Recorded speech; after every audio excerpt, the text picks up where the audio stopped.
You are listening to Leaders and Legends, a podcast featuring some of Indiana's most fascinating men and women whose impact has shaped our state, our communities, and us. Join us as we discuss their imprint on our history. Leaders and Legends is brought to you by Veteran Strategies Incorporated, your local veteran business enterprise specializing in public relations, media relations, public outreach, crisis communications, and digital photography. My name is Robert Vane, Principal of Veteran Strategies, former Deputy Chief of Staff to Mayor Greg Ballard, and Communications Director for the Indiana Republican Party. I'm honored to be your host for our discussion. You are listening to Leaders and Legends, a podcast presented by Veteran Strategies, a local veteran public relations enterprise, and sponsored by Girl Scouts of Central Indiana, Garmong Construction, the Crowne Plaza Hotel and Grand Hall and Conference Center at historic Union Station, the law firm of Bose McKinney Evans and the Bose Public Affairs Group, the McGinley's Golden Ace Inn, and MacAllister Machinery, your friendly neighborhood Caterpillar dealer. Thank you for joining us on the Leaders and Legends podcast. Our guest today is Jake Query, radio talk show host extraordinaire, sports trivia vault. We're going to maybe test his ability a little bit today. An all-around good guy. He is Chris Spangle's conduit to sports knowledge. Chris is suffering through these sports-related podcasts, but we hope he has fun today because he knows Jake pretty well. Jake, thank you for joining us on the podcast. Robert, Chris, it's my pleasure. Admittedly, a little bit incredulous while flattered that you asked me, because I am neither a leader nor a legend. I was never a Girl Scout. I don't do construction. I don't really know a lot about, although I know MacAllisters. Not really up to date on operating machinery. I'm not very mechanically inclined. I have been to Golden Ace, and I've been to Union Station, of course, at the Crowne Plaza down there, so I guess that qualifies me a little bit. And I don't know anything about the law other than occasionally being on the wrong side of it. So considering my lack of qualifications for it, I'm very flattered that you asked me today. Well, you know what? One of the things that's keeping all of us sane, and we're going to talk about this a little bit, you are ruling Twitter at the moment with your questions and contests and your lists and the things that you're talking about that is really, we don't have sports during the Rona-palooza, unfortunately. And it's one of the things that all of us are looking forward to when life gets back to normal, whenever that is and whatever that looks like. Based on a phone conversation we had a few weeks ago when you agreed to come on, you caught the sports bug early. Can you tell us some of your earliest sports memories? Well, that's a great question, Robert. So I grew up in Central Indiana. My dad was in the steel business and worked for Shelby Steel, which later became O'Neill Steel out of Shelbyville, Indiana. So when I was a kid, when I was born, my family lived in Shelbyville, and then we moved to Evansville for a brief bit, back to Shelbyville. And then my parents moved to Indianapolis, which was their hometown for both of them, just before I started kindergarten. So I think, Robert, here's what's always been interesting to me. I'm the youngest of three. I have two older siblings. And a lot of my friends will comment on my memory and my ability to recall things from a very young age. But I think that's easier to do when you are the youngest, because you have older siblings that are incorporating you and bringing you and telling you about the significance of things as they happen. So you just have a natural ability to kind of record it in your mind more. So my earliest memories of sports, I can recall probably the one that jumps out at me the most would be, I remember watching Shelbyville in '79 and North Central, for that matter, where I later would go years later to high school. They played in the IHSAA tournament in '79. North Central went to the regionals, and that was a big deal. And I went to the games, and I remember that at Hinkle.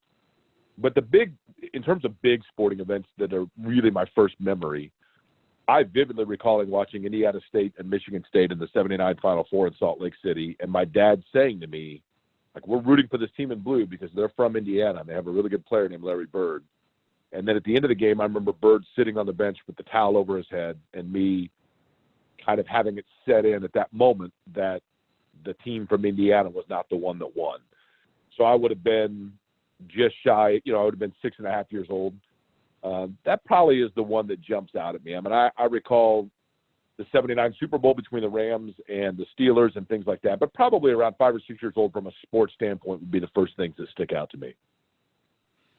Is it something that was on in the house all the time? I mean, growing up it sounds like you're born like 74? 72, excuse 72. me.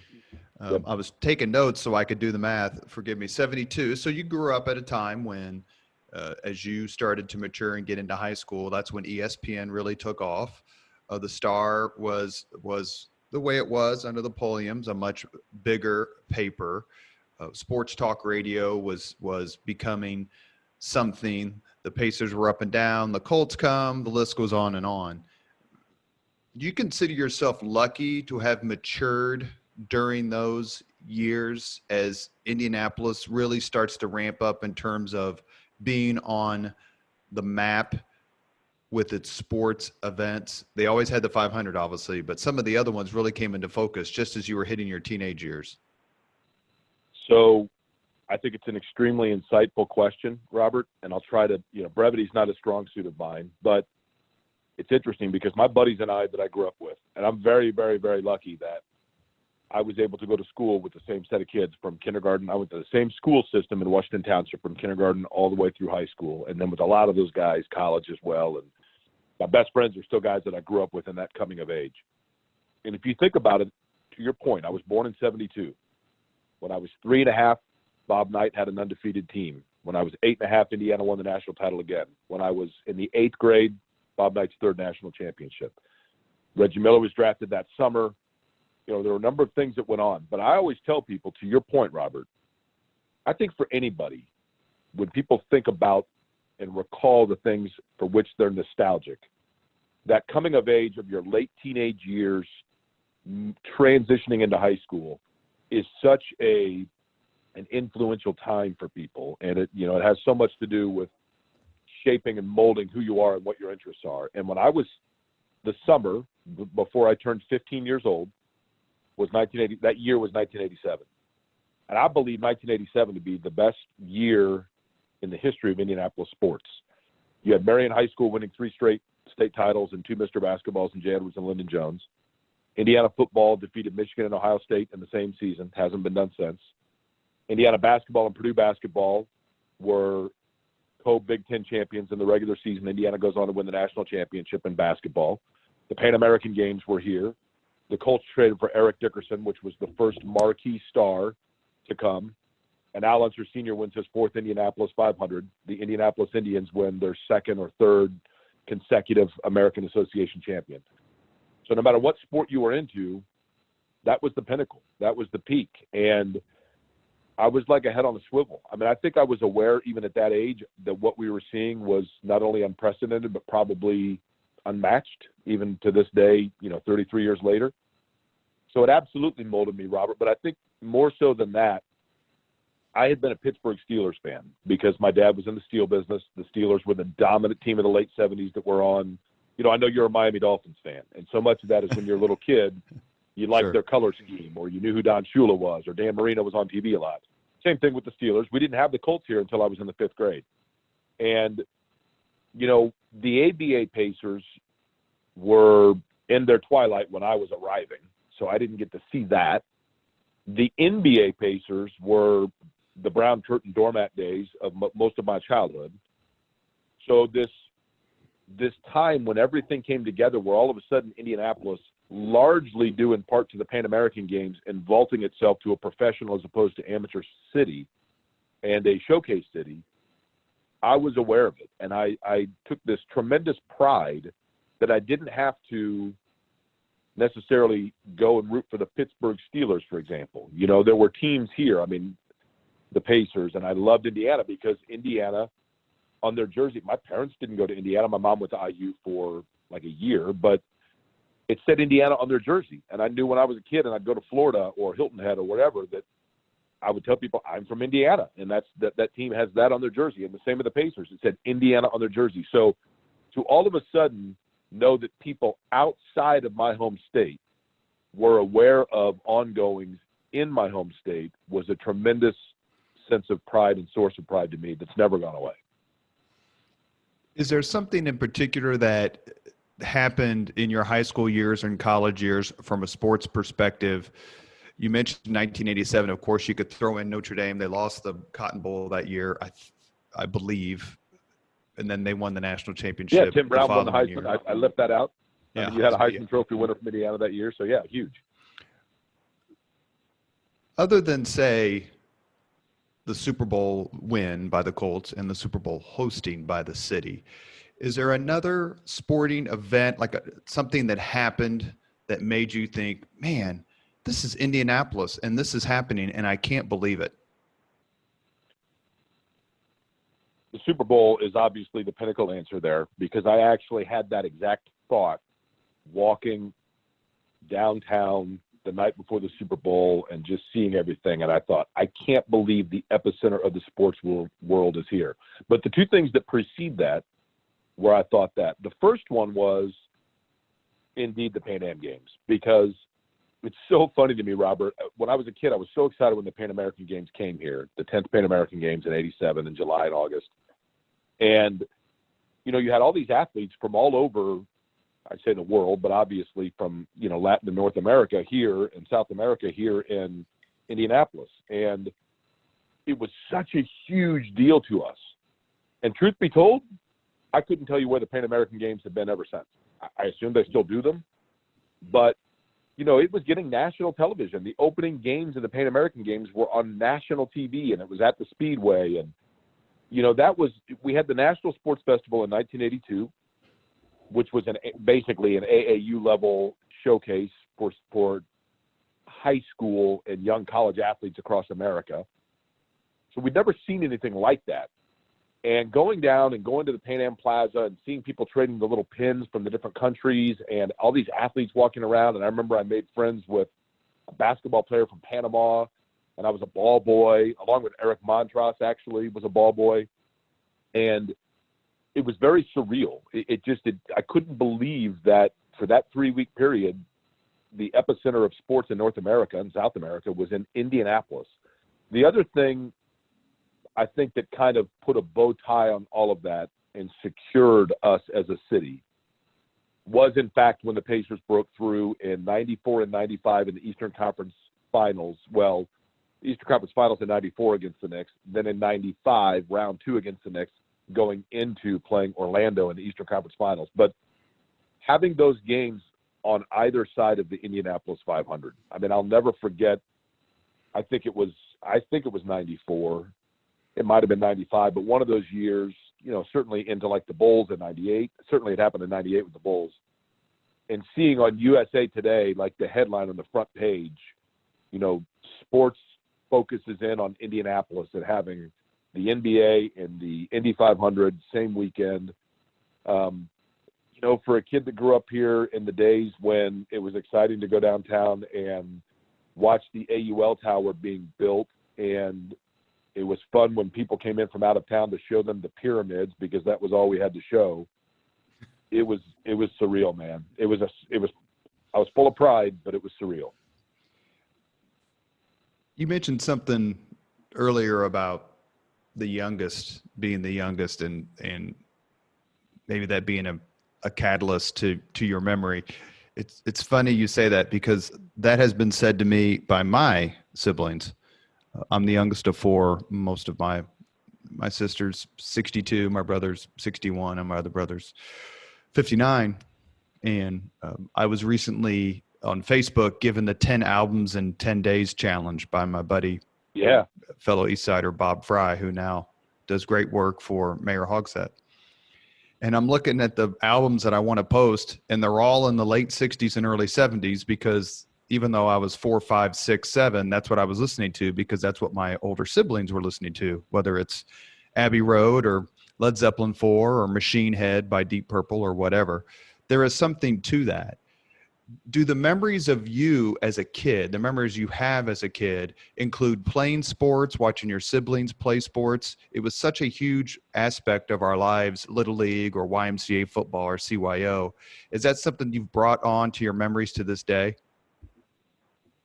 I think for sure, you know, aside from before I was of age to go to school, and I was 4 and 5 years old in Shelbyville, listening to my sister's K-Tel Hit Machine albums with Captain and Tennille and ABBA on them.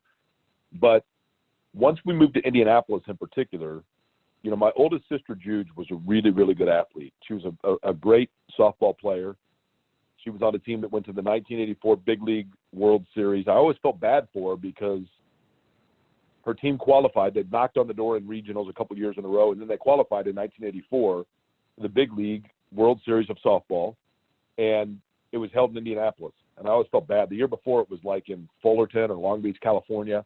And I thought, man, of all the years, you qualify for one, and you get to go down next to, you know, downtown, for crying out loud, instead of traveling. You know, back then you're so captivated by travel. But I recall very vividly going with my mom and going to Eastwood Middle School basketball, volleyball, softball games.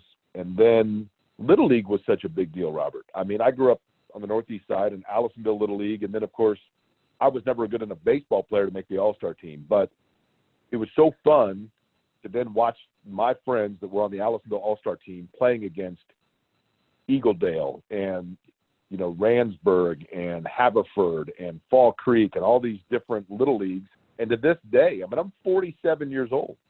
And to this day, every once in a while, I'll be driving somewhere in town and I'll pass some ball field and I'll think to myself, oh, yeah, those guys back in 1983 had a good team. They made the regionals and they made the, you know, it was such a big deal. It was such a part of growing up here. And I'm sure it is, you know, anywhere in the United States. But there was definitely, this has always been a very sports-enriched town and a community, I think, enriched town. And that's, to me, what was so fun. And to this day, you know, you mentioned Warren Central. I mean, maybe my brain is different. But when I hear Warren Central, you know, I immediately think, oh, yeah, 85, 86, state champs, Jeff George, knocked out Lars Tate in North Central, you know, in Lars' senior year when Jeff was a sophomore. And then in my years, Jamie Asher played basketball there and Greg Graham played basketball there. And, you know, you just go on and on and on. I mean, that's the way I think of, it's like I break down Indianapolis in my mind into the small sections or slices of the pie based on really what sports were played there or what athletes cut their teeth in that area. You mentioned earlier something about the Pan Am Games and the Super Bowl, of course, because one of the things that I consistently ask the guests on the Leaders and Legends podcast is, especially people who were a little bit older than us, who were here, maybe came of age a decade or 15 years before I did. If I'd have told you in February 2012 that Indianapolis would be hosting a Super Bowl and we would completely redefine what it means to host a Super Bowl, what would your answer have been?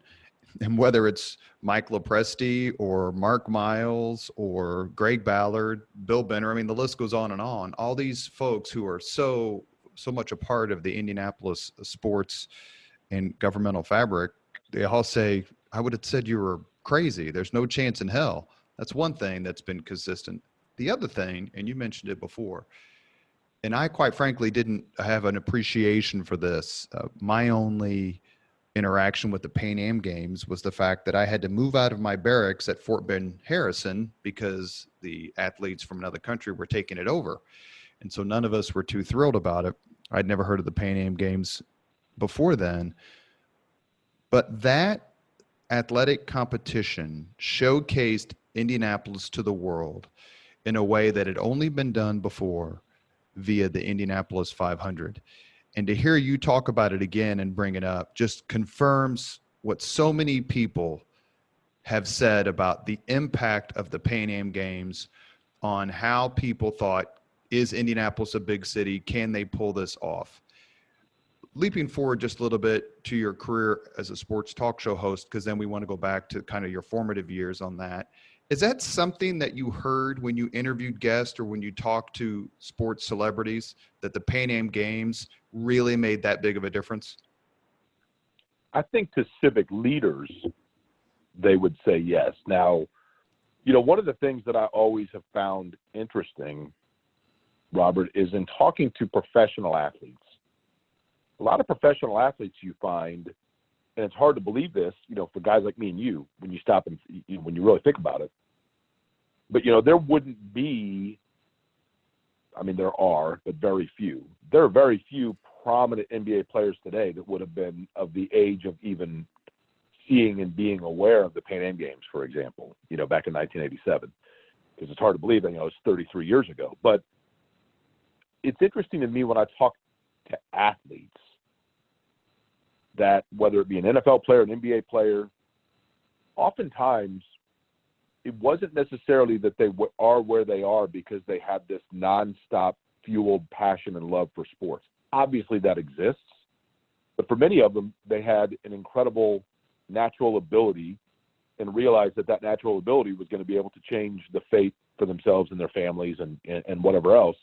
So they didn't necessarily grow up scrutinizing the significance or the trajectory of the history of sports. I think sometimes those things get left to those of us like myself whose playing careers had a ceiling and a very clear ceiling.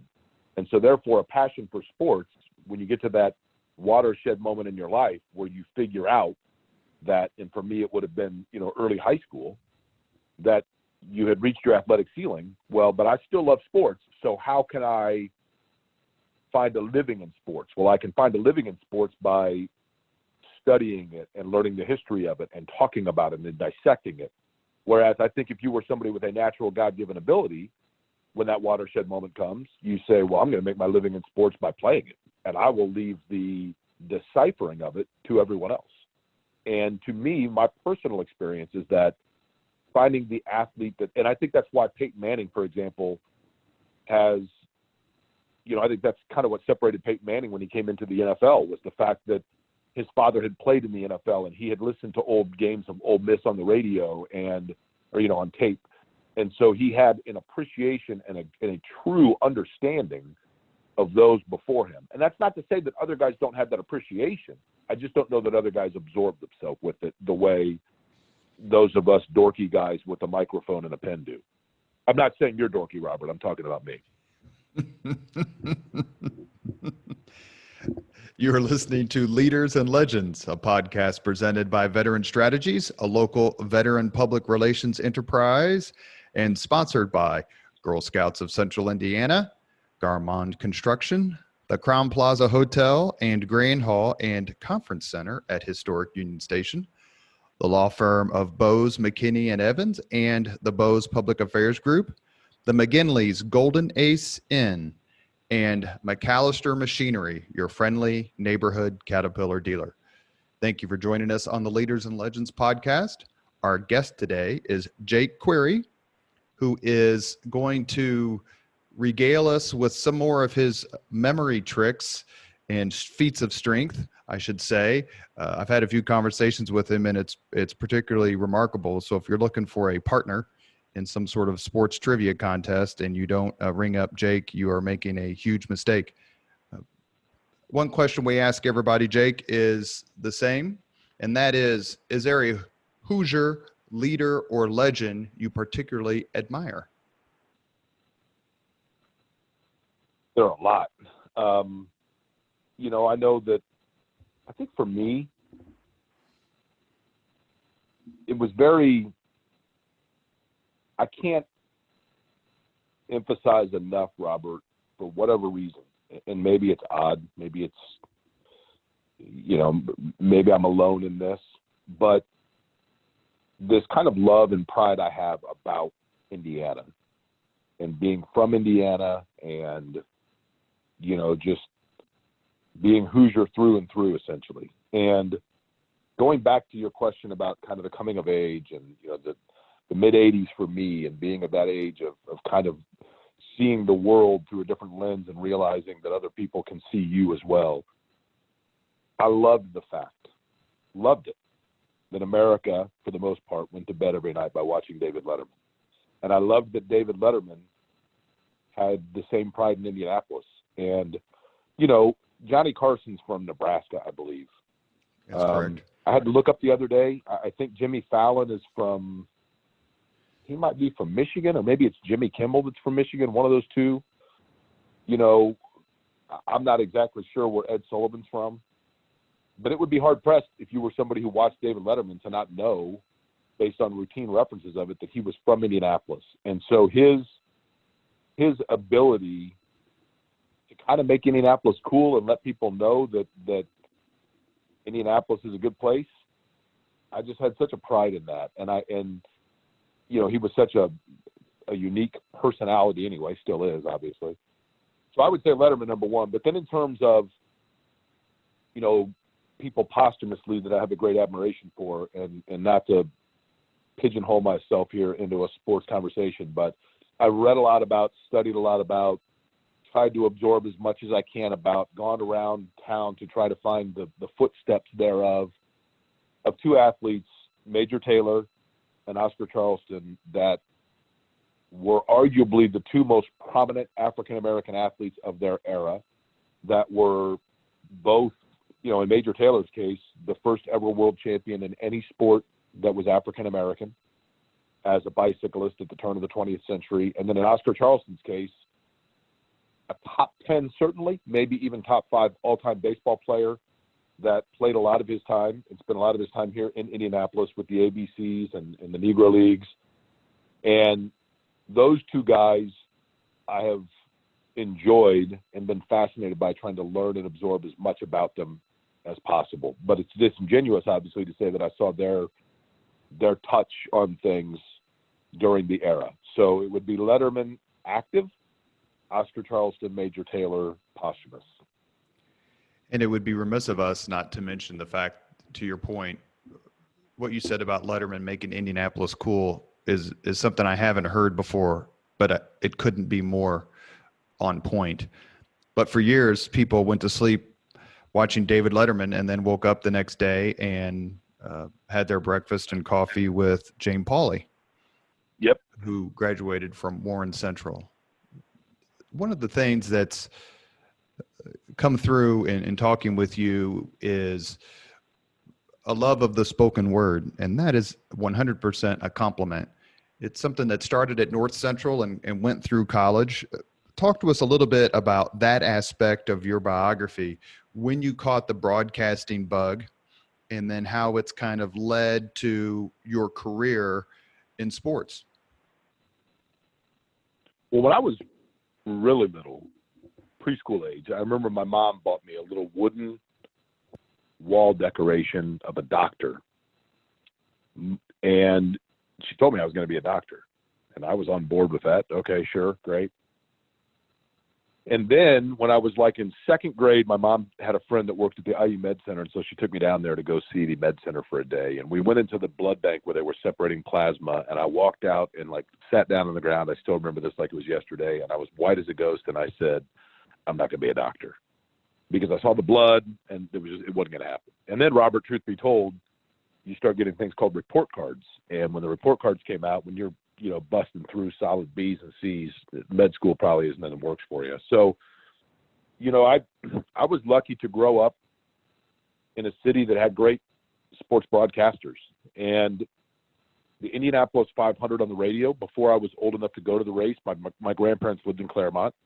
And my parents would take my younger sister and I, my middle sister, I should say, the younger of the two, and drop us off at my grandparents. And they would have the race on the radio, and we would listen to the race, and I was mesmerized by it, like hearing the broadcast of it and just listening to it and picturing it in my mind. And, you know, it was this theater of the mind. And even at a young age, 7, 8 years old, I was just absolutely taken by it. And then as an Indiana basketball fan, I absolutely loved listening to Don Fisher. I would tape Indiana games. I would listen to him. I would listen to his meter and his rhythm and the way his catchphrases. And, you know, on top of many others, obviously. But I decided at a fairly young age, once I knew I was going to be a doctor, that I wanted to do, and my biggest goal was, I wanted to do the Indianapolis 500 on the radio. I wanted to be part of that I had listened to. And so I was extremely lucky that when I entered North Central, they had a radio TV program. And I used to listen to the North Central students do the games, talking back again about Lars Tate and Gary Thurman and the great North Central athletes of the early 80s taking on a young Jeff George. I mean, I listened to those games from the student broadcasters, and as far as I was concerned, I was listening to WFAN in New York. You know what I mean? I mean, that was big time broadcasting to me. So it's a junior senior program at North Central at the J. Everett Light Career Center, WJEL, and I took the class as a junior, and you go through it as a junior, and then they ask back like 10 students for the senior year, and that's where you get the chance to really do on-air stuff. Well, I was in a unique situation because my junior year, I had just signed up for the class, and they came and said, hey, we had a senior that was supposed to do the football games on the radio, but they dropped the class. So we're actually going to hold an open tryout. So I went down with my tape recorder to a freshman football game the next day, along with about 8 other guys. My buddy Mac Engel, who's now a writer for the Fort Worth Star-Telegram, an accomplished author in Texas, was one of the guys that was trying out with me. Adam Alexander, who now does NASCAR on FS1, was playing on the football team. So he didn't join until basketball season because we needed basketball also. But I tried out, and I'll never forget, Robert, I was standing, and I realized this story is significant to me and probably me only, but I was standing in line at the North Central cafeteria, and somebody came up and said, hey, did you hear? And I said, hear what? And they said, you're doing the North Central game. Like, they picked you. Mr. Hendricks and Mr. King picked you to be the guy. And I was the first junior to get that honor. And at that age, it was a huge honor. And I've been very, very lucky to have done a lot of cool things in my career, but nothing that I've done made me more excited in the moment than that moment when I found out that I got to do North Central basketball and football on the radio as a junior. So I did that my junior, senior year, and then it wasn't so much about me setting out saying, this is my career goal, I want to make a career as a radio or TV broadcaster, as much as I enjoyed it, and it came fairly easily to me. It wasn't really difficult to me. And I don't mean that arrogantly. I didn't have to put a lot of work into it, truth be told. And I kept waiting for someone to tell me that I wasn't good enough to make a living at it. And I'm still kind of waiting for that. You know what I mean? And that may still come around the corner. I mean, I might be a week away from finding that out. I don't know. But so far, it's been a good run. In your mind, who is the best high school basketball player you've ever seen in Indiana? Boy, that is a great question. The most dominant was That's probably Katie. Greg Oden. That's Katie Gerald's, by the way, the most dominant. But you know what? I've said this before, Robert. The two, I should have thought of that. I went gender specific there, and I apologize. I've said a million times. The two most dominant high school athletes that I have seen in the state of Indiana in person were Katie Gerald's for Beech Grove in basketball and James Banks for football at Ben Davis. So Katie Gerald's is, you're right, head and shoulders above. I mean, in terms of being above her peers, it was ridiculous. She was a phenomenal player, and now is obviously a great coach at Marion. I used to referee her, actually. I hate to say that. Back when I was in graduate school and would referee basketball. Go ahead, please. Chris, cut that part out because I can't really hear him. Thanks, Chris. Anyway, go ahead, Jake, with your answer. Katie Gerald's had to have been 3 paces ahead of everybody. I mean, I know you told me one time that you had refereed her as a younger player, and I can't imagine because you would have been my eyes would have been glued on watching what she was doing and forgetting what everyone else was doing, right? It would have been like Kobe Bryant, 4 years into his NBA career, deciding to enroll at IU and then playing in the Big Ten. I mean, it was phenomenal. The thing was, as a referee, you couldn't call fouls on her because she never fouled, and she constantly got fouled. And the coach would get on your ass about it. And I was just sitting there looking at him like, you're down by 30. She scored 80% of the points. You guys are hacking the hell out of her. She's shooting 90% from the free throw line. What do you want me to do? Like, it's not my fault. Of all the people I ever refereed in all the AAU games I refereed, I never really did high school. I did AAU high school, but I didn't do like IHSAA high school. But she was by far the biggest. The gap between her and everyone else on the court was unlike any I'd ever seen. I would agree with all of that, and the free throws that she hit to get Beech Grove into the finals. I mean, it's truly remarkable. from a boys basketball standpoint, Greg Oden was the most dominant, obviously, and I covered him. I was working at Channel 6 at the time. And you have the obvious. Sean Kemp was a dominant player. Damon Bailey was, a legendary player. I'll give you a couple that I think get lost a little bit in the shuffle. One of them, he's a Mr. Basketball, and he was a great player at Indiana, but Jay Edwards was so incredibly good in terms of being effortless. And, I know that Pat Graham once told me that when Pat Graham was getting recruited to Indiana, Pat Graham of Mr. Basketball in '89, that he was watching a practice and that Knight made the comment to Pat Graham that Jay Edwards was the most naturally gifted player he'd ever coached. And that's the guy that coached Isaiah Thomas and coached Mike Woodson and coached Scott May and Quinn Buckner. Edwards was that good. But I'll tell you a guy that you don't ever hear him mentioned.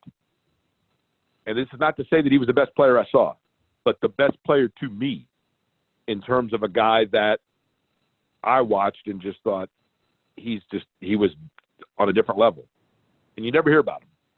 So the best player to me, among the obvious, would be Archie Fuller of Anderson, who I think dropped 49 in the semi-state in the 90 tournament, got Anderson into the Final Four. That year when Bailey took the Final Four to the Hoosier Dome, and it was Damon Bailey, Elkhart Concord, or no, let me think, it was Anderson, Southport, Elkhart Concord, and B&L. That's who was in the Final Four that year. And, William Moore was a really good player for Southport, but I thought Archie Fuller at Anderson that year was a very underrated and unheralded star of my era of high school. Archie Fuller's older brother. Kojak Kojak was unbelievable. Now, Kojak Fuller, that was an interesting year because when Kojak Fuller was in '93, made the All-Star team, Sharon Wilkerson was awarded Mr. Basketball. Wilkerson, because he wasn't happy with the rotations or the minutes he was getting in the first of the two Indiana-Kentucky games, took himself off the All-Star team. So they then awarded the Mr. Basketball. They stripped it from Sharon Wilkerson and gave it to Kojak Fuller. And years later, Kojak Fuller ran into legal problems, ended up incarcerated. There were legendary stories of him playing pickup ball in the parks of Anderson wearing his Indiana #1 jersey cut off midriff. But you got to give Kojak Fuller, Archie's little brother, a lot of credit because he made mistakes. He learned from them. He got out.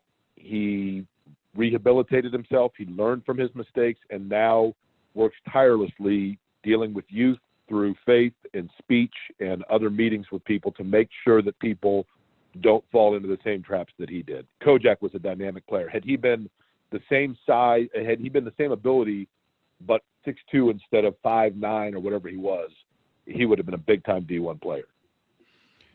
One of the things that's been a common theme, not for everyone, but for a lot of people who've come on the Leaders and Legends podcast, and that is going to North Central. As Jake has talked about, we've had Mitch Daniels and Mark Miles, Jeff Smullian, and Bart Peterson. Talked about what a wonderful school that was. And we've also had several people who went to Indiana University and are about to have another one because in just a few days, I'll be interviewing Ray Tolbert for the Leaders and Legends podcast, a member of the 1981 National Championship team. So let me ask the question I ask everyone who went to IU. Did you have fun?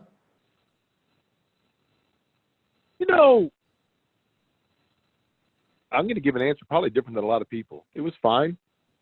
From the time I got to Bloomington, I had my exit strategy. And that's probably more on me than IU. But, when you go to North Central, which is kind of like its own mafia in Bloomington, a lot of the things that I think that people experience in college and a lot of the avenues and opportunities that are open for them in college, I was very fortunate that North Central opened that for me. When I was in high school, I had friends that were Jewish. I had friends that were of a different race. I had friends that lived in Section 8 housing. I had friends whose parents made, 6 and 7 figures. So I had the whole gamut. And when I got to Indiana, and I know that, I had a lot of friends that loved it and still go back for homecoming every weekend. I grew up such a rabid IU fan that I think what I fell victim to, and this is on me, was I allowed the university to be defined by its athletic prowess. And so when I went to school there, I don't know that I ever fully embraced or grasped that I was at an institution of higher learning. For me, it was, I was at the place that had the basketball team that I'd grown up worshiping. And I felt like the tools that I had in terms of being a broadcaster, and, I'd already done probably 75 or 100 basketball games on the radio and another 30 football games on the radio. And I'd anchored television shows. I mean, I know now, I look back at it and I'm like, yeah, you did it on low rent, high school, township television. But still, I felt like the skill set that I had entering college, I didn't know what at college was going to do for that skill set. Now, obviously, now I know that at college I further learned how to live with people different than I learned how to, handle and deal with the responsibilities of the mistakes that I made, balancing my checkbook, being away from home, doing my laundry, all that stuff. But I enjoyed it. I left there and came back to Indianapolis, and I've been back 5 times to speak to kids and 10 times to cover games. And it's kind of weird. When I go back, truthfully, I don't get like all butterfly-y. I'm just like, oh yeah, okay, that's where I live. That's weird. That was a long time ago. So that's not to say that I didn't enjoy it, but it wasn't, I don't have any desire or necessity to relive any of it. Your next door neighbor was whom? Well, I lived next door and it was great. And so, yes, I had fun in this regard. As soon as I moved down to Bloomington, I lived in Jackson Heights Apartments. And, you open the door and there's A, B, C, and D apartments. And I lived with my buddy Marcus Walton and a guy named Chris Townsend and a guy named Dennis Dunham, the 4 of us, just, 4 dudes in college living together. Well, hey, let's go meet the neighbors. So we go across and we knock on the door and the door opens and I'm like, and I grew up a massive Indiana basketball fan. I mean, like a zealot. Like I could tell you Bob Knight was born on October 25th, 1940, and I could tell you they beat Syracuse 74-73, North Carolina 63-50, Michigan 86-68, Kansas 60-42, and 69-68 for their 5 titles. Like huge IU fan.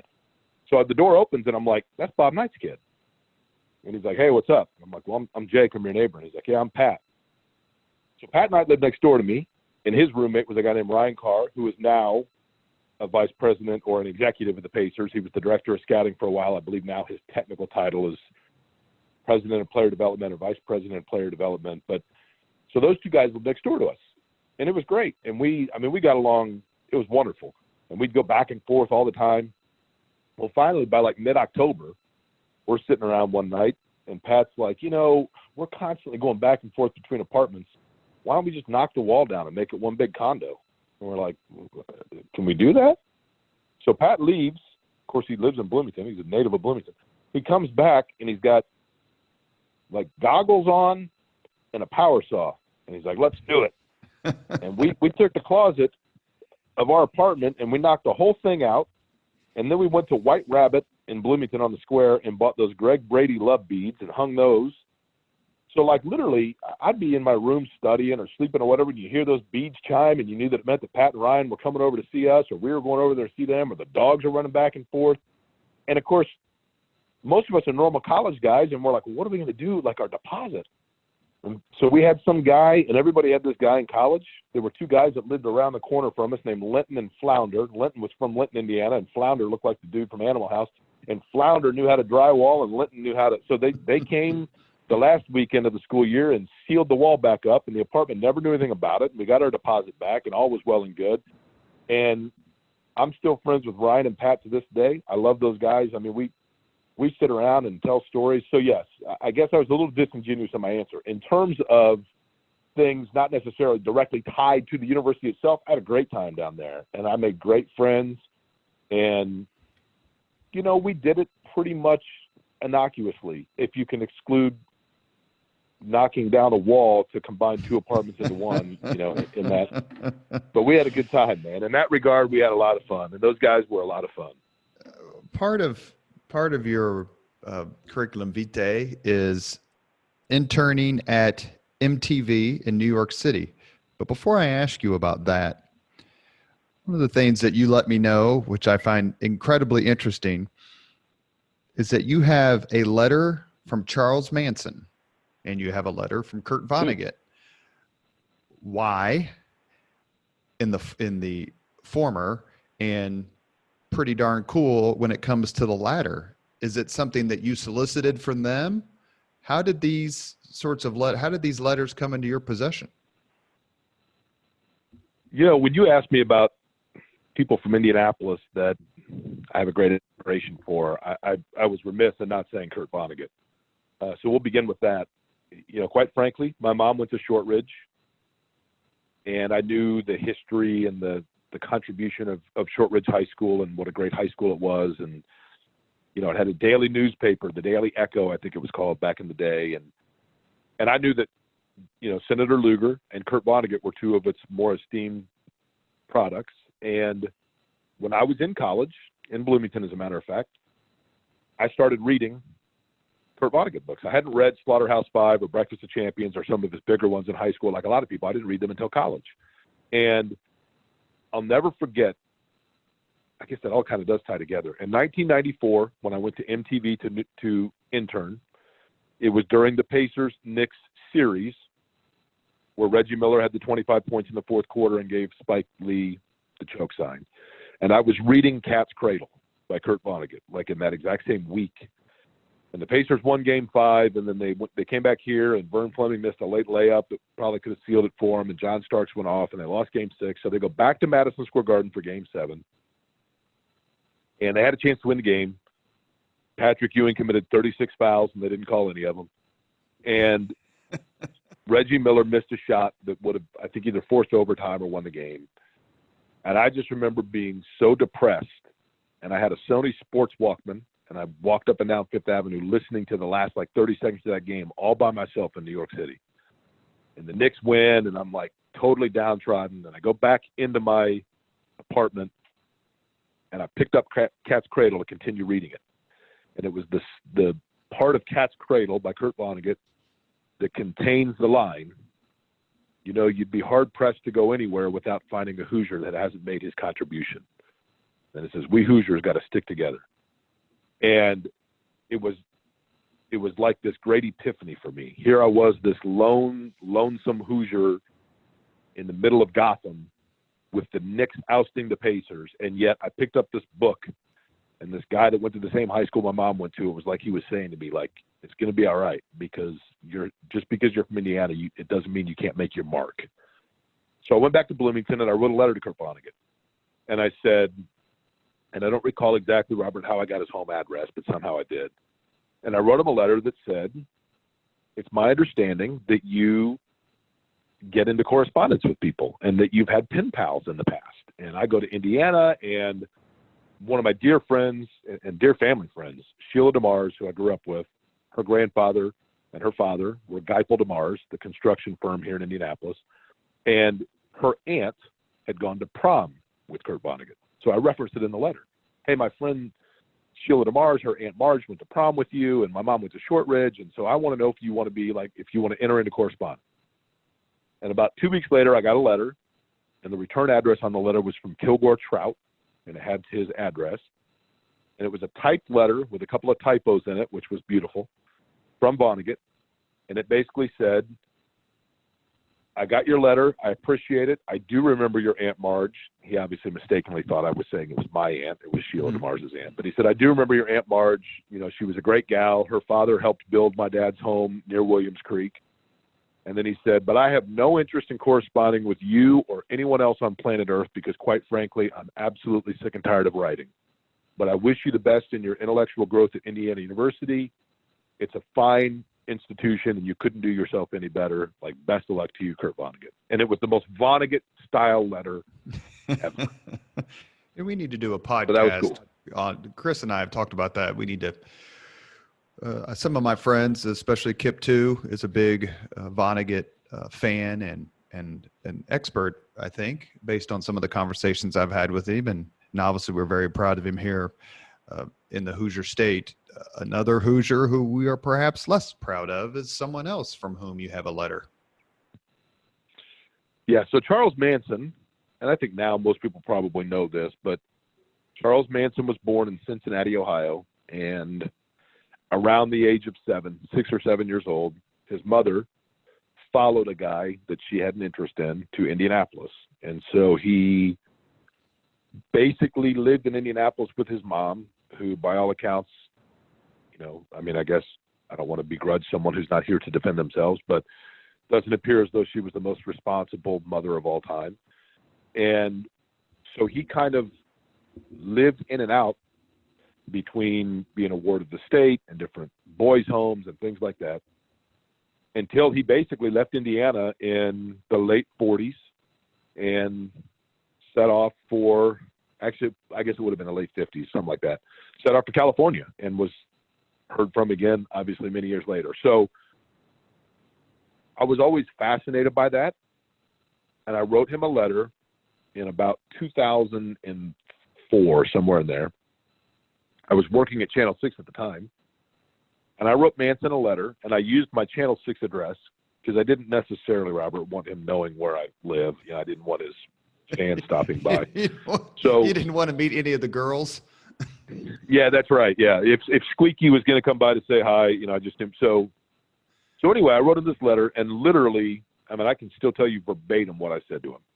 All I said in the letter was I wrote, "Dear Charles Manson, as a native of Indianapolis, I have one question for you. How much of the time you spent in my hometown contributed to making you the adult you became? Please let me know. Jake Query, Indianapolis, Indiana." And I had kind of forgotten about it. It had been months. And I'm at work one day at Channel 6, and I go to my mailbox. Oh, look, I got mail. And I pick up this letter, and I'm like, what is this? It was made out to Jake Query Incorporated, 1330 North Meridian. It had stamps all over it that said State Prison Corcoran, California State. And I'm like, what is this? And then I opened it up, and it was basically one continuous run-on sentence of syntax and spelling errors. But I'm about a third of the way through it, and I thought, oh, my God, this is from Charles Manson. And he started it out by saying, I did indeed live in Indianapolis and he had the address that was on Meridian, not far from where you live today. And I thought, well, thank God he thinks I live at 1330 North Meridian. And he basically chronicled every place, literally, like in chronological order. He listed every place that he had been arrested or incarcerated. He said, I used to run a gang called the Hoods on Fall Creek, and we stole bikes. And at one point I was locked up in the juvenile hall at 25th and Keystone. And then, like, in this moment of clarity, in parentheses, it just said, is it still there? Which it is. And he listed all the places that he had been, Plainfield and Terre Haute and Boys School.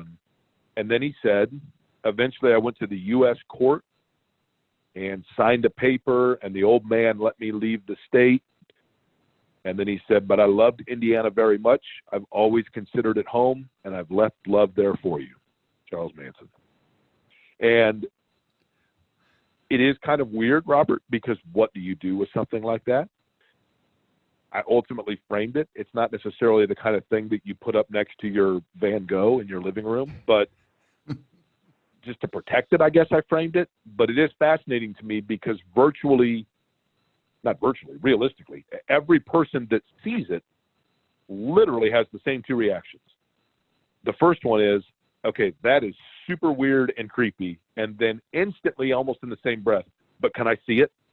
And then they're like, what, he wrote this? Like Charles Manson held on to this. I'm like, yeah, that's his handwriting. That's his signature. So that's how it came to be that I have a letter from Charles Manson. I don't know what I'll ever do with it. It's framed. But it's kind of I'm sure the Indiana Historical Society would take it. Yeah. In that regard, it's pretty interesting. I unfortunately stumbled upon this book when I was 12. It was the summer of 1980, and it had some really weird pictures in the middle of it, and I decided to read it, and not really knowing anything about it. Where are you going with that? And the book is called Helter Skelter. And I read not all of it, but most of it, and am not ashamed to say that I slept with my mother for about 6 months straight. And unfortunately, still to this day, have Sharon Tate, Charles Manson nightmares. So be careful what you pick up at a young Hey, age. I'll tell you this, Robert, not to add too much here, but I have always been fascinated like you. And it's from that book, actually. My mother had the book when I was a kid. I always had a fascination with the counterculture movement and the end of the hippie era, and how for the most part, parochial, well-raised Midwest girls end up out there, following into this cult. But I've gone several times when I've been in Southern California.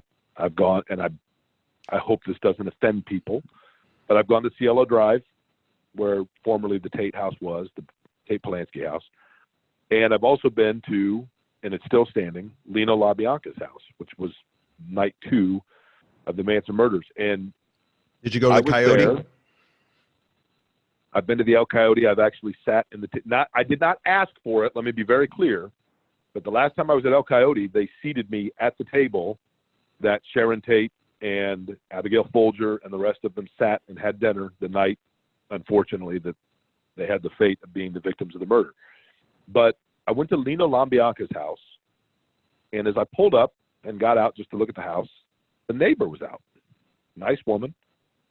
And Waverly, isn't it? Waverly Drive, I think, is the address. Correct. Waverly. Correct. It's in Silver Lake area of LA. Mm-hmm.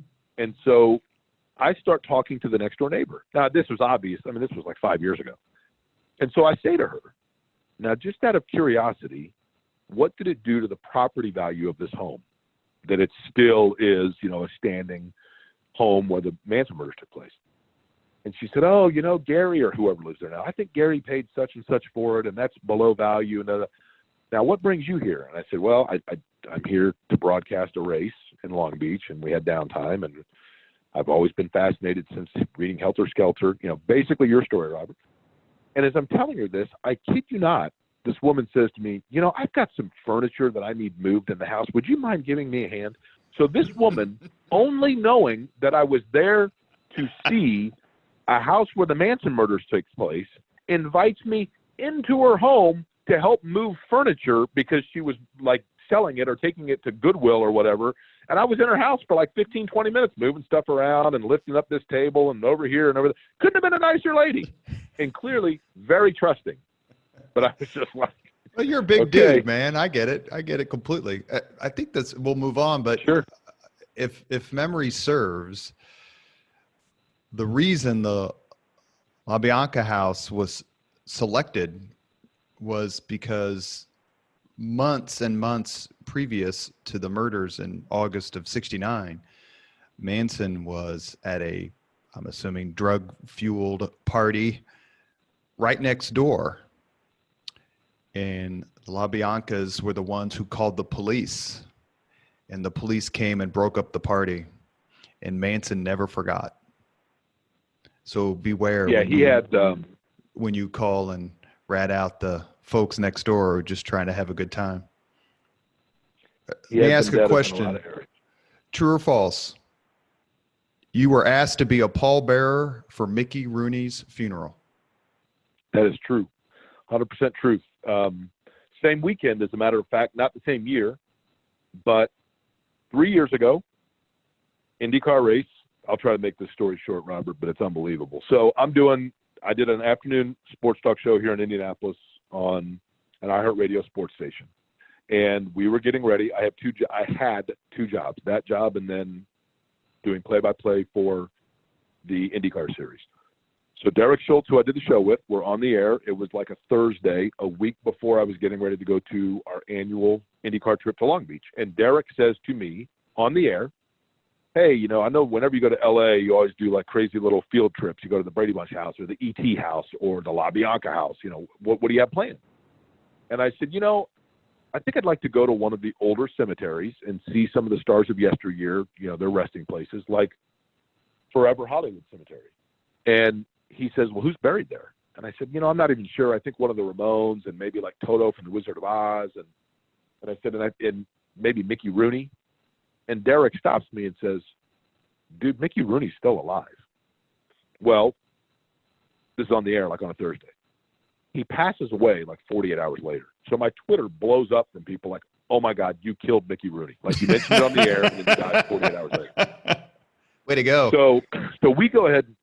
So we go ahead and go that Saturday. A week later, we're in LA, and I'm like, well, let's go to Forever Hollywood Cemetery. And Mark Janes and Nick Yeoman, who are two of my co-broadcasters. Mark Janes is our anchor. Nick and I are turn announcers for IndyCar Radio. We, on Saturday afternoon after practice and qualifying, drive up to LA, and we go to Forever Hollywood. And it's like 5:30. It's close to, I think the cemetery closed at 6. So we pull in, and Mark is looking on the internet. He says, hey, it says here that you can get a map in the floral shop. So I see what I think is the floral shop. I pull in. I say, hey, guys, wait here. I'll go in and look. I walk into this gazebo, and there are like 12 guys sitting around with empty vodka bottles everywhere and a food spread. And I'm like, what is going on? And one of the guys stumbles over to me and in very broken English welcomes me and is insistent that I start drinking vodka with him. And I'm immediately picturing my kidneys on eBay. And I'm like, I don't know what's going on here. So turns out, I'll cut to the chase, even though I've made it very long. He wanted me to then go to his father's grave in the cemetery because he is the gentleman, his name was Arson, was the headstone maker for the cemetery. His father was entombed in the cemetery. They were of Armenian culture, and in their culture, on the date in which an individual passes away, you celebrate their life by getting together and having basically a celebration of life every year on that date, and that was this particular date. So we went out, and he showed me his father's grave, and yada, yada, yada. I came back to the gazebo. Mark and Nick are now have joined the party, and they're drinking Corona, and they're giving high fives and doing vodka shots. The president of the cemetery is among the party. I begin talking to him, and he says, now, how did you end up here? And I said, look, man, we were just looking for a map, and that was like 2 hours ago, and now you're closed, and I'm here with the headstone cutter, and what? And I said, well, who else buried here? And he says, oh, we've got so-and-so and so-and-so and so-and-so. And then he says, and actually, Mickey Rooney is here too. We're putting him to rest on Monday. And I'm like, wait a minute. Mickey Rooney's here, like, on the property? Oh, yeah, we've got him, So he proceeds to give us a full cemetery tour, stuff that I probably shouldn't talk about publicly that he gave us access to, which was unbelievable. Couldn't have been nicer. We're there for probably 4 hours. And at the end of the evening, we're in his office. We're in the office of the president of the cemetery, and he's pulling up stuff, and he says, when do you guys fly back? And I said, well, I'm on a red-eye Sunday night after the race, tomorrow night. And he's, Robert, 100% like dejected and despondent, like slumps in his seat. And I'm like, why? And he said, well, Mickey Rooney doesn't really have any remaining surviving family. He had like a nephew, and there was some debate with his family over his estate and where he was going to be buried, so they didn't want anything to do with his funeral. And Arson was given the day off because it was the week of his father's passing anniversary, and Bill was off because like his mom was sick. And so the president of the cemetery looks at the three of us and says, I need pallbearers for Monday for Mickey Rooney. Can you do it? And I'm like, wait a minute. Like, I'm a jackass sports broadcaster from Indianapolis who saw Black Stallion and Pete's Dragon at the Glendale Cinema when I was 7. And you're asking me to pallbearer for him? And I thought, this guy's going to wake up in the morning and be like, what did I just do with those guys from Indiana? And the next day he sent us a message how wonderful it was to meet us, and he can't wait to see us again next year, and let him know if we can stay on Monday. And I'm such a dedicated, loyal employee that I'm like, no, I've got to get back and do my radio show on Monday. So I tell them no. I fly back. I'm in a production meeting on Monday morning. I tell my general manager the whole story, and he's like, why are you here? And I said, because I have a radio show to do. And he's like, there's no radio show that ever is going to be a better story than the fact that you could have been a pallbearer for Mickey Rooney. All you had to do was stay overnight and change your flight and miss a day at work. And I said, well, I'm dedicated. And that ended up getting me laid off as part of a 2,000-person layoff from the company like 5 years later. So, I mean, there you go, right? That's how it worked. I had way longer story than it needed to be, but it was still pretty unbelievable. It's the first reference to Mickey Rooney, I believe, in any Leaders and Legends podcast. But I had read before that he was, you're talking about a guy who was married to Ava Gardner and who starred with Judy Garland. but had fallen on such hard times, he would accept money to show up at like high school and college parties. Like you could pay $500 and have Mickey Rooney show up at your kegger. You know, kidding and flippant nature aside, part of it too was, you know, he lived a very long time. So unfortunately, he survived. He outlived a lot of his friends and family. But I will say that there were a lot of things that were illuminated to us, maybe even more so than should have been, about his situation and his estate and the fate where he would have needed someone like myself to be a pallbearer. And it was sad. It was sad. It was disappointing. It was tragic to an extent. I mean, part of it, I guess, was the triumph, the fact that he lived as long as he did, and probably was exploited by some people, and divorces, I'm sure, didn't help as well. But it was sad. It was unfortunate. It was sad. And you're talking about somebody who at one time was probably one of the wealthiest and certainly most influential entertainers in the world. And we're talking a net worth probably under $20,000 upon his passing. But I think it also goes to show that I think people get too caught up in who they are and what they are. And I think people lose sight of the fact that in the end, everybody has the same things that they have to confront. And, you know, it really was surreal to me and kind of deep, really, to sit there and think that this was somebody who probably at one time, not unlike Michael Jackson, I had the same thought when Michael Jackson passed away, had access in their fingertips on anything in the world at any point they wanted it. But in the end, it all comes down to the same thing. And then, you know, then your legacy has to be, what did you do to impact other people that goes beyond where you are? Those two guys did that, don't get me wrong, but it didn't help them in that moment, which was very strange. We kind of glanced over it earlier here in the last minutes of the podcast before we get to the final 5 questions that we ask everybody. But you interned at MTV at a time where I think MTV was still playing music. Do you have, Yep. and as someone who, I'm a child of the 80s, so I remember seeing MTV in the early 80s when I'd go visit my family in New Jersey, and then having it when cable came around. And as I've told my kids, I said, you know, I feel sorry for you that despite all the technology and everything that you have, you never got the experience of coming home from school and doing your homework while listening to MTV for the next 5 or 6 hours. It was probably, along with Ronald Reagan, the single biggest aspect of growing up in the 80s is MTV. It must have been an honor to work there. Do you have 1 or 2 particular quick celebrity musician stories that you can share?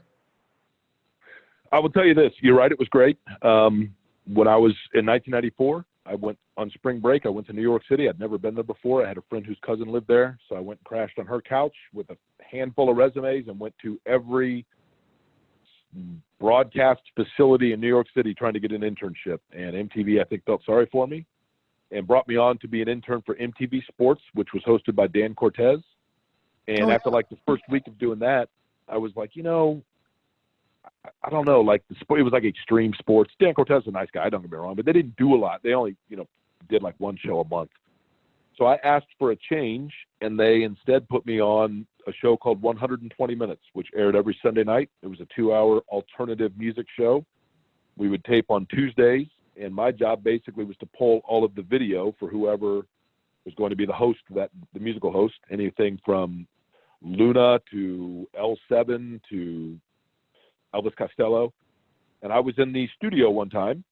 L7 was playing, and they had a friend that was sitting next to me, and they had a little bar set up with bagels, and then it had a closed circuit television that had MTV, to your point, Robert, when it was still playing music videos, playing it. And the song Heart-Shaped Box by Nirvana came on. And this was about probably 3 or 4 months after Kurt Cobain had passed away. And this woman next to me says, and it's just the two of us sitting there outside the studio while they're taping with L7. And this woman says, can you change the channel, please? And I said, well, I don't know how to change the channel. It's a closed circuit. Change the channel, please. And this goes back and forth a few times. And I mean, she looked vaguely familiar to me, but I didn't think much of it. And finally, she goes off, calls me names that I was kind of impressed with the way she was able to string together different profanities that I'd never heard used in that combination before. And she storms off. And somebody else comes up and says, "What was that all about?" And I said, I don't know, man. Like, some lady was upset about the closed circuit. She didn't want to watch the video. And the guy says to me, "Oh, Courtney?" And I said, "What do you mean?" He said, "Well, that was Courtney Love." So it was Courtney Love, and then it made sense to me why she didn't want to watch Kurt Cobain for 3 straight minutes sitting in front of her, and why she was upset with me and a little bit volatile. But I had interactions with, Ice Cube came through one time and was super nice. Cindy Crawford worked in the building and was the most it's not like I had lunch with her, but in the times that I interacted with her in the building, she could not have been a nicer, more down-to-earth person. It was a great opportunity. It was great because I was the only intern that was there specifically to intern at MTV. Most of it were kids that lived in that area and worked like 2 days a week. I was there 5 days a week, 8 hours a day. I loved every minute of it. I loved living in New York. I think that living in New York for the period of being an intern at the age of 21 in New York City more contributed and molded to who I am today than any other window of my upbringing. Really? There's just, you have to believe in yourself. I remember the day that I'd never been to New York. I'd been there for a week to get an internship. And God loved my parents and my grandparents for making it both financially and, realistically possible for me to live in an NYU housing building for, several months while and went to work every day. Took the subway from Greenwich Village into Manhattan. Sarah Jessica Parker lived on the street that I lived on, and I thought she was like the hottest thing ever. I mean, it was tremendous. But I remember, again, my Sony Walkman, walking the very first day that I was in New York. And I remember the song Collective Soul had a song that came on. Shine was the name of the song, was playing, and I was walking and I was terrified. And I just thought, what am I doing? There are 17 million people here. Like, who in the world are you to think that you can get by? And I had to sink or swim. And that's not to say I swam well, but it got to the point where I took the subway every day. I went into work. I did what I had to do. I learned. I saw how to work with people in a real business. I saw how not to work with people in a real business, how to treat people, how not to treat people. I saw the competitive nature of it, but I also learned that in that competitive nature, in my opinion, the people that I saw that were doing it right were the people that had a compassion about them. And it didn't matter. I just assumed that New York was this big, nasty, teeth-churning, spit-you-out city. And I had experiences and I had some moments there where people that I'd never met before looked out for me. And I came through situations on the other side for the better. And I never forgot that. And I've always tried to carry it. And that's kind of what I learned in New York, that you had to have a belief in yourself, but you also had to believe that if you had that belief in yourself, other people were going to believe in you too. And I learned that in New York better than anywhere else. And that's kind of a time when New York was coming back. Seinfeld and Law and Order and Friends. For a while, New York was such a disaster as a city. A lot of these shows, LA Law or Brady Bunch or whomever, were being filmed and focused more in Los Angeles or in California than New York. But the 90s renaissance of the city, quite frankly, made possible in a lot of ways by Rudy Giuliani, changed that city and made it cool again. So I'm a little jealous that you were there at that particular time. It was great. The Rangers won the Stanley Cup. The Knicks were in the finals. It was great, man. And I wore a Pacers shirt during that series every day. I had the same Pacers shirt. I wore it every day. And people would rip me, but nobody was rude. It was crazy. I'll do this in 30 seconds. New York, MTV sent me, the Rangers had won the Stanley Cup. They sent me with $3,000 cash on the subway out to Coney Island to buy custom-made Rangers jerseys for all of the VJs in New York. So I'm going out there with $3,000 cash on me. I'm coming back, and this was like 2 weeks after I started there. I mean, I was as green in New York as it gets. I'm coming back with a clear trash bag with 15 $200 jerseys in the bag, custom-made Rangers jerseys on the eve of the Stanley Cup parade. And I kid you not, and I don't believe in this kind of stuff, and people are going to think I'm crazy, and that's just fine. I'm on the train, and I don't know anybody on it. I'm sure I look terrified, and it's not the best part of New York where I had to go to get these things picked up. And a guy about my age sits down next to me and says, Knicks or Nets? And I said, what? And he said, are you a fan of the Knicks or the Nets? And I said, well, I'm kind of a Pacer fan. And he said, but of those two, which one do you like better? And I said, the Nets. And he said, okay, you and I are going to sit here and talk about the Knicks and the Nets until you get to the stop where you're going. Where are you going? I said, West 4th. Okay. And we sat and talked about the Knicks and the Nets for 20 minutes. And I kid you not, Robert, hand on the Bible or whatever book you want it to be on, this is a true story. He says to me, your stop is the next stop. And I said, yeah. And he goes, okay. And we get to the stop that was Battery Park or whatever's before West 4th. And we get back going on the train, and I get up to go align myself to the window and it's a fairly packed train, to get in position to exit on West 4th. And the doors open up, and I turned around to say goodbye, and I never saw the dude again. And I have no idea where he went. But that guy looked out for me. And he didn't know me from Adam. But he could tell that I was in a situation that I wasn't totally comfortable, and he looked out for me. And as a result of that, I've never forgotten it. And 25 years later, when I see people in a situation that I can tell they're not totally comfortable, I do my best to ask them Knicks or Nets. Great story. As someone who just took my kids, we went to New York. I was 52 years old before I went to New York City for the first time. Actually spent my birthday there. And then the next day, which is Festivus, my kids and I went to Monk's and celebrated in fine style. And New York City was a very unique experience, but it was a wonderful experience. People were very kind, and it's one of the best trips I've ever taken. So living there, I'm sure, would have just been amazing. You are listening to the Leaders and Legends podcast. It's presented by Veteran Strategies, a local veteran public relations enterprise, and sponsored by Girl Scouts of Central Indiana, Garmong Construction, the Crowne Plaza Hotel and Grand Hall and Conference Center at Historic Union Station, the law firm of Bose McKinney Evans and the Bose Public Affairs Group, the McGinley's Golden Ace Inn, and MacAllister Machinery, your friendly neighborhood Caterpillar dealer. Our guest today on the Leaders and Legends podcast is Jake Query. We end the podcast with the same 5 questions to everyone. Jake, I know you've listened to the podcast before. You've been very kind about it. Are you ready for your questions? I'm ready. Let's go. What was your first job? First job I ever had, other than being an Indianapolis News honor carrier, and it was the best first job that any kid could have, and it breaks my heart every time I drive past one that's no longer there, but I was a carry-out boy and stock boy at O'Malley's Food Market at 56th and Emerson, and loved every minute of it.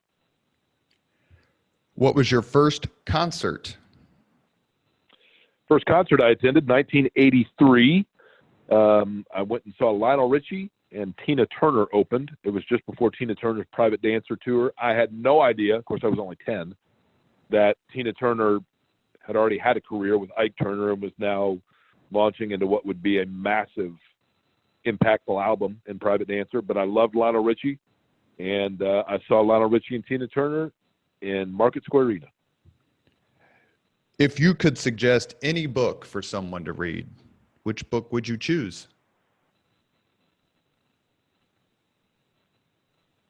Boy, that's tough. I'm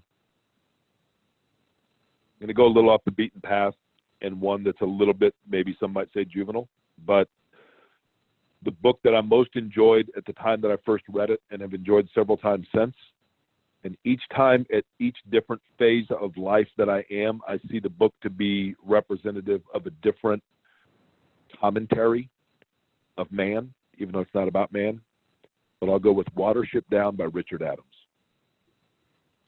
I was wondering if you were going to select Helter Skelter, so I'm glad we skipped that. No, I want to make sure that people are getting a sound night's sleep. Question number 4. If you could witness any event in history, be there as it happens, which event would you choose?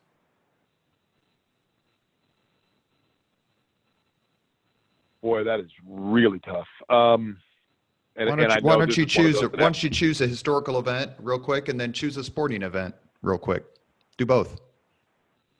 The sporting event I would pick would be the 1913 Indianapolis 500 because I'm fascinated with Jules Gu, who was the first international winner and also the first winner to return the next year to defend his crown. I would love to know what the Speedway looked like back then, what the crowd was like. So I will say the 1913 Indy 500 as the sporting event. In terms of the historic event that I would most want to see, man,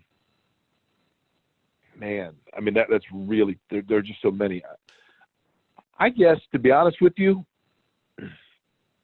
I would want to sit over the course from the time that he began to the time he finished.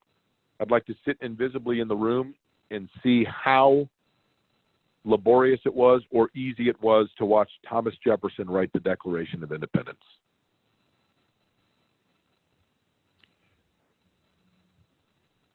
That's a terrific answer, and anyone who's read anything about that time period or Jefferson or the Declaration itself, it's a terrific story. If you aren't that familiar with it, please take some time. There's several really good books about it, but it's a masterpiece to say the least. Question number 5. If you could have dinner with anyone living today, 2 hours off the record, whom would you choose? For a long time in my life, I would have said David Letterman, but I've had the pleasure through racing circles of being able to have his ear in his company for a while. I think 2 hours. Now do they have to be 100% candid with me about everything? Off the record. Naturally, the natural curiosity there would be O.J. Simpson, but I don't think that he's worthy of 2 hours of my time. I think I'd go with George W. Bush. I think that he was not only to talk to him about his father, who I have a great respect for, but also he was a president during a time when some pretty significant things happened. And I think both he and Barack Obama just come off as very decent men that would be engaging for a 2-hour conversation. But because Bush has a lineage to a longer amount of historical stuff, I think I'd go with George W. Bush. And he's been a popular choice for a lot of reasons. He's also, it would be interesting just to ask him about what it was like to grow up, to do something knuckleheadish and walk into the house and have to face Barbara Bush. Yeah, for sure. That was right? Joyous. No question. Our guest today on the Leaders and Legends podcast is Jake Query.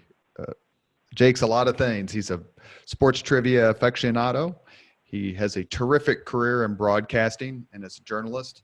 He's also, and I don't know him well, but based on the few conversations I've had with him, one of the most proud Hoosiers I've ever met. He exemplifies what this state means, not only in his kindness, but in his love of all things Indiana.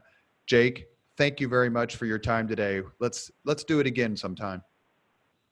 It's my pleasure. I appreciate it. I'm very flattered. I know that I'm not worthy of it. And the last thing that I would add in terms of the list of adjectives there, I appreciate what you said. I'm also unemployed. So if anybody has any ideas, feel free to get a hold of me.